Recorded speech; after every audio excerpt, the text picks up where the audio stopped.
palpitante del fiero volcán que habitaba en el fondo de nuestro mar, al Atlántico azul emergieron unas islas de fuego y sal.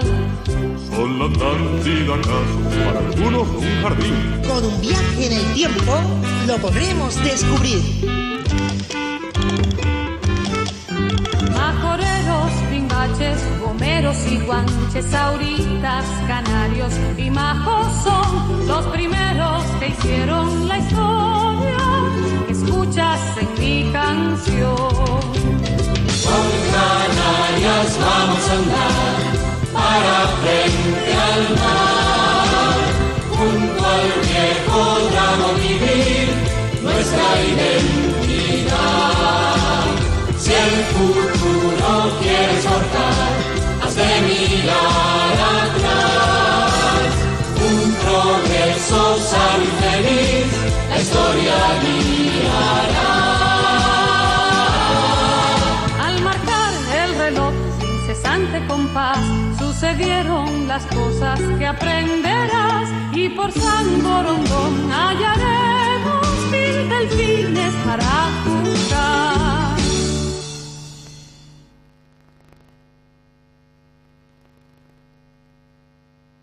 Después de un periodo de prosperidad debido a la exportación de la cochinilla, a finales del siglo XIX, los primeros indicios de crisis llenaron de inquietud a los cultivadores y comerciantes isleños.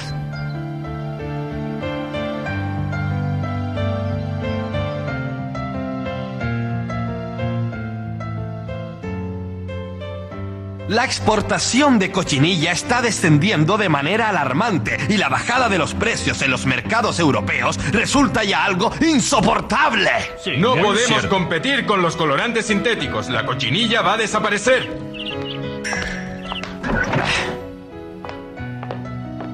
El gobierno de Madrid se ha comprometido a comprar la producción de tabaco. Quizás con el azúcar y el tabaco logremos superar la crisis. O el café, el cacao o la cría del gusano de seda. Lo importante es encontrar nuevos mercados donde invertir. Tenemos que buscar una solución, aunque pase por tener que invertir en un nuevo modelo agrario. Espero que se pongan de acuerdo rápidamente. La situación es delicada y muchos canarios tienen que emigrar a Cuba y a Venezuela. En medio de las dificultades en que se encontraba la agricultura isleña en torno al año... Muy bien.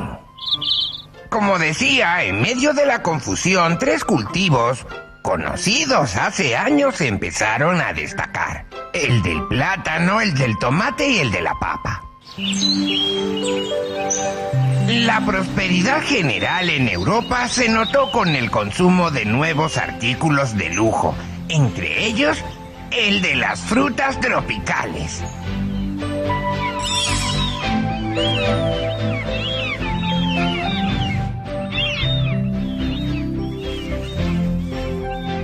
Comunique inmediatamente a Mr. Jackson que la próxima semana, a más tardar, enviaremos a Londres otra partida de plátanos a través de Mr. Henry Watson, el exportador habitual de Tenerife. Enseguida, señor Fives.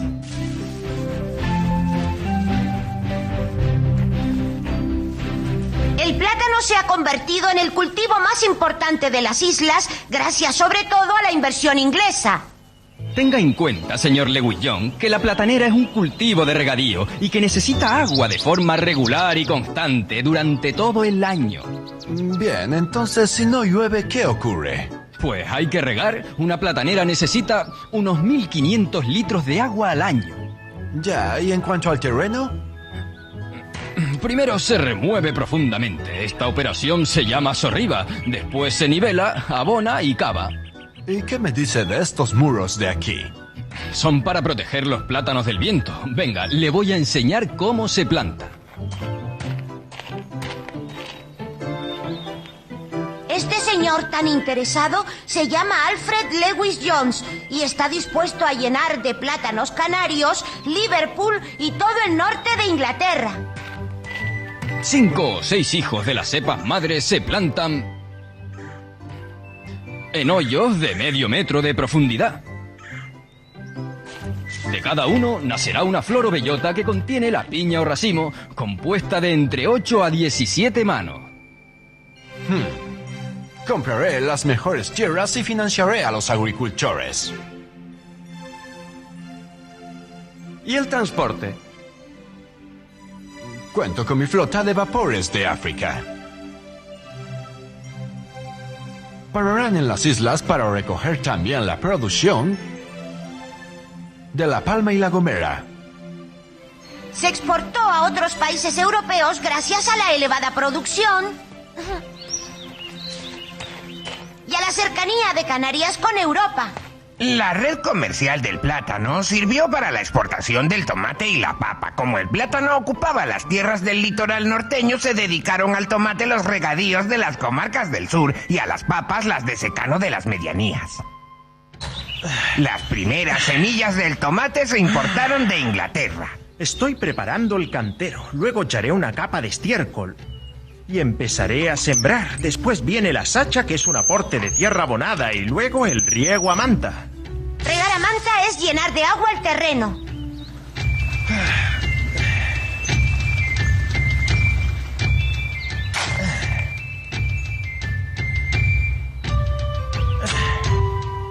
Colocando estos pujes, los tomateros crecen rectos y dan frutos de mayor calidad. El deshijado, que es la poda de los retoños, el despuntado y el deshojado para aprovechar el sol al máximo, son trabajos para las mujeres. Yo me ocupo de raspar la hierba que nace junto a las tomateras y de eliminar insectos con azufre. De los frutos de mejor calidad se extraen las semillas, se cuelan y se ponen a secar sobre tablas en una habitación resguardada. Servirán para la próxima cosecha. Las papas, que ya habían sido objeto de una exportación irregular, se incorporaron a la andadura comercial del plátano y el tomate. Las papas de semilla procedían también de Inglaterra. A la clase up to date, el pueblo las bautizó Autodate, y a las King Edward, nada menos que chineguas. Las cosechas se enviaban a Inglaterra, Alemania y África Occidental. A veces se redujeron los envíos para evitar el desabastecimiento de la población local. La papa con el gofio y el pescado salado es nuestro alimento principal, y si faltan, pasamos hambre.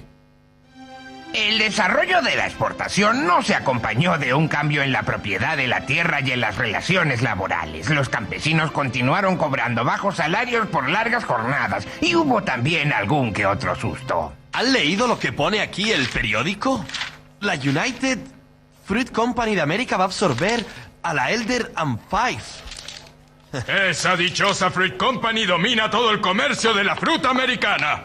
Pues si hay que competir con el plátano de Jamaica, va a ser la ruina para los agricultores y exportadores, ya que es mucho más grande, vistoso y barato que nuestro plátano canario. La amenaza de los plátanos jamaicanos resultó infundada. Los nuestros eran mucho mejores de gusto y aroma.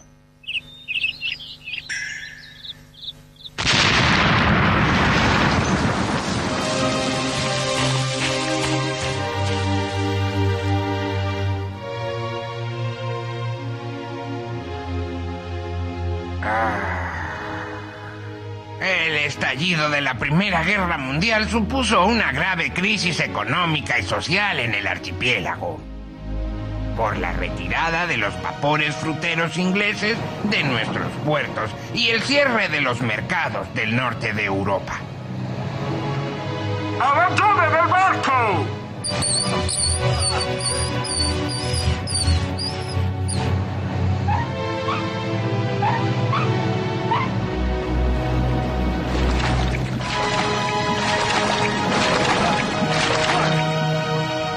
¡Abran fuego!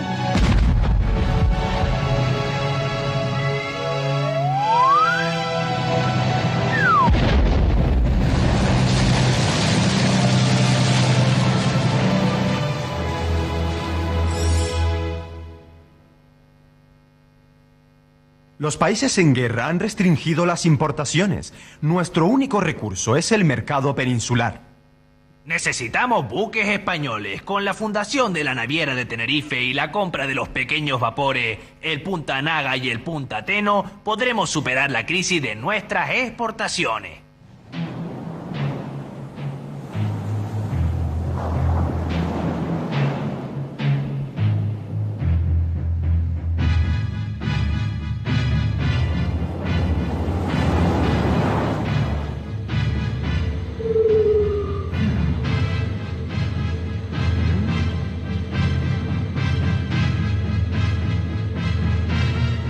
Preparados, fuera, el 1.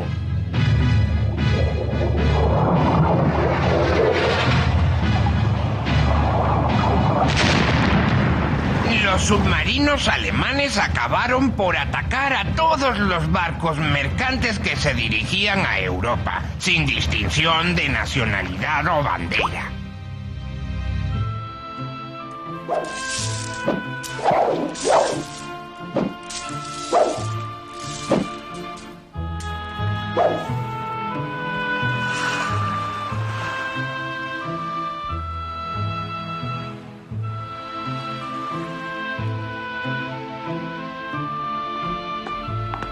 No puedo prorrogarle el contrato, lo siento, pero son tiempos duros para todos.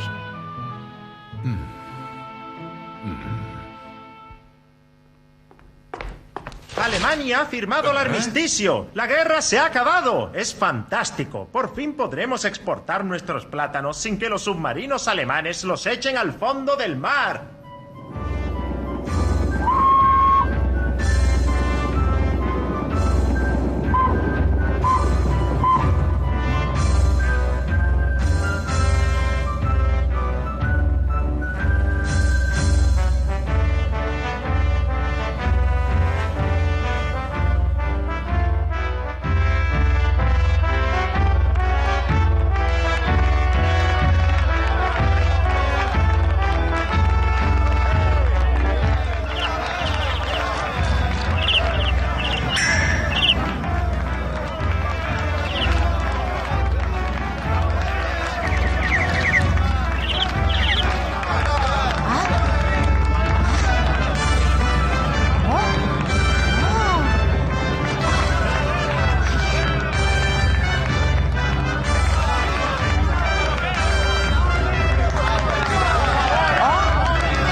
La llegada del primer barco frutero al puerto después de la guerra, el de la Yeowar Brother.